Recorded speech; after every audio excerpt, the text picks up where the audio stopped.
that I want to make, which is a lot of the media today is bought on modeled audiences. Like Facebook, the biggest product they have, I think I would say, I don't know, 80% of their spend comes through the broad audiences product. It used to be called lookalike audiences. Now they call it broad audiences.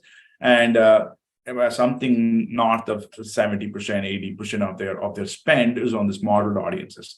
And this is the trend. Almost every platform you go to, they have their own lookalike product, and you're basically buying modeled audiences. And you can think of modeled audiences like a pyramid.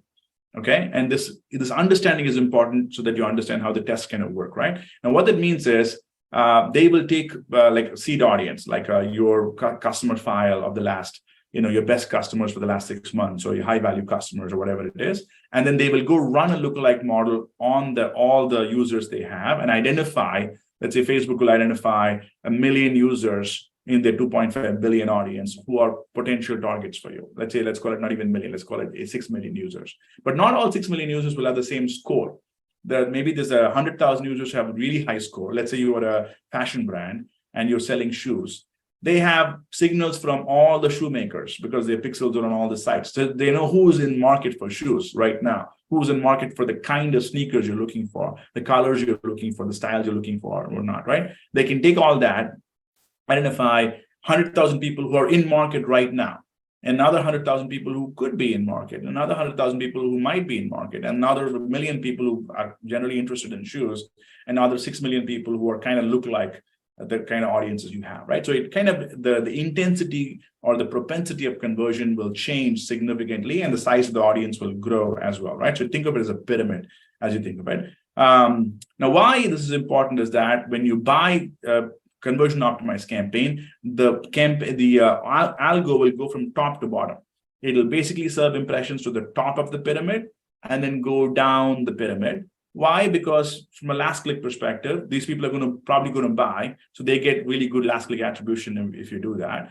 And the last click ROAS, last click CPA will look really good, and you will spend more money on the campaign, right? It makes all the sense in the world for them to do that. But that's why they kind of approach it this way, right? And it makes and therefore, when you design tests, you have to be cognizant that that's what's happening. Okay, Karl, welcome to the class. Go ahead, you have a question. Yeah, thanks. So one of the things I wanted to mention, and the ecosystem has evolved quite a bit in the last 10 years, but right around 2015 or so, lots of services would say, oh, we can give you a comparison group and we can give you modeled conversions. And one of the key questions to ask, Madan, spoke to, which is, are they in market at the same time?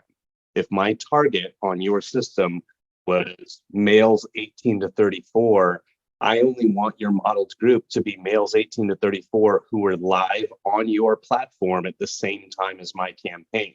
And so the anecdote we always like to say is, for telecom company, shoppers who were on CNET on a Sunday, if they weren't on that same day as my campaign and they're not in my target audience, that's not a good comparison group.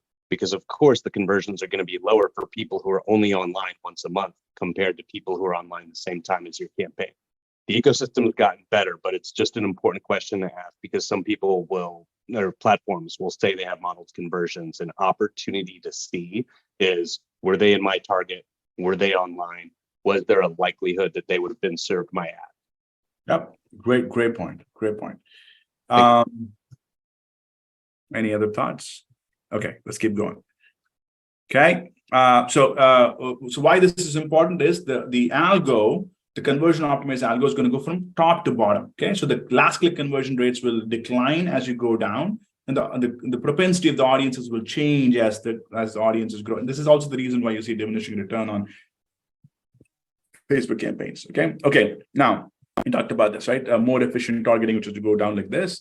Low conversion rate at the bottom, high conversion rate at the top. Okay. Now, just have that understanding in your background. Now, how do you test this? One well-accepted approach is geotesting. So here is an example of states in the country. You can use first-party data to basically score the states into tiers. Okay, it doesn't have to be tiers. It can be just a continuous sort of a score. But a good mental model for you to have is what is my penetration rate? What is my propensity to convert for audiences in Massachusetts and Rhode Island and Oregon and blah blah compared to Kentucky, Oklahoma, whatever. And then you can tier the states. And now you're trying to select control and test markets in such a way that, for example, a big market like California is a tier 3 state. I want to find a tier 3 state that's a small market, maybe Rhode Island. Okay. Rhode Island's a bad example, maybe Connecticut, right? Connecticut and Massachusetts are similar kind of tiers, but one is small, one is big, right? Therefore, in a small market, you can test, you can turn off the media and not, and the business impact will be fairly low. You can scale into in the market, and the amount of budget you need to scale in will be fairly low. But now, whatever results you get in Massachusetts can be sort of extrapolated to California, Nevada, and Florida because they're similar markets, right? That's the broad idea of geotesting. It's just to cluster markets together, find statistical twins, so to speak. They always talk about matched markets, so they think about market A and market B. Typically, it's more of like a grouping, right? You cluster markets together and pick small and big markets and pair them together and say, well, my small market here represents this tier of markets here, and therefore I'm going to pick like 4 markets in these different tiers and create a cell that I will test with. Okay, that's geotesting. Okay, now we're going to go through a holdout testing. And holdout testing is also another word for incrementality test. We're holding out media. We're going to go through an actual sort of classroom example. All right, take this example. This is the control markets, right? We're going through this exercise, identifying the big markets. In this case, New York, California, Texas, Virginia, New Jersey. These are the markets that have the biggest market share for this. Let's call it a fashion brand. And 60% of the conversions and revenue comes from those 5 markets. Okay, so they represent a big share of the rev share of that particular brand. Okay, now they are spending this split of dollars in market. They're spending 45% in Google, 33% in Facebook, about 22% in Snap. The overall revenue in those 5 markets is 15.3 million. Let's say it's for a quarter. Okay, last quarter. Okay, all right. Now, let's take a cell. We'll identify small markets: Rhode Island, Nevada, South Carolina, Kentucky, Tennessee. All these markets together only comprise 7% of the total rev share. So it's somewhat small, right? So you're like, okay, it's not a huge portion of the business, but it's enough that I can read it, but not big enough that I'd be worried about losing all this business. Okay. Now, similar kind of percentage of media being spent. It's a $1.8 million of total revenue as opposed to 15. So clearly the smaller portion of the business. And then what we do is we do a holdout treatment on this particular market. So we take out Facebook in this case. So 33% of the budget was Facebook. It goes to 0. So in these 5 markets, there's no Facebook support. Okay.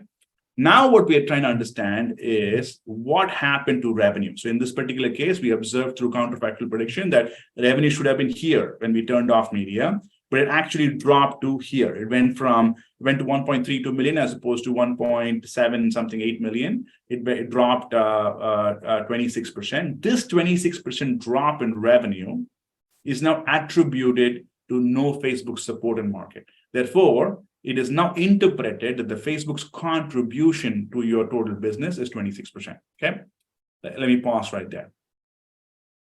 Okay. Now remember this 26%. Now we know that Facebook's contribution is 26%. Now what we do is we go back to the overall, we go to a reference period, could be that 4 weeks before or any other reference period that's reasonable. You take the total number of conversions in that time period, calculate 26% conversions. That turns out to be 2,600 conversions in this particular time period. So we know this is the lifted conversions from Facebook. This is our estimate, absolute estimate for lifted conversions from the Facebook program.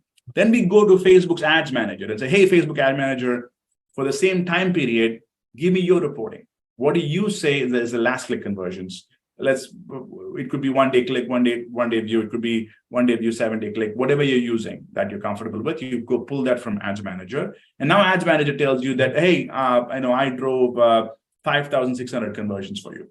You're like, thank you, appreciate it, but I measured you independently. I know that you only drove 2,600 conversions, and therefore the multiplier is 48%.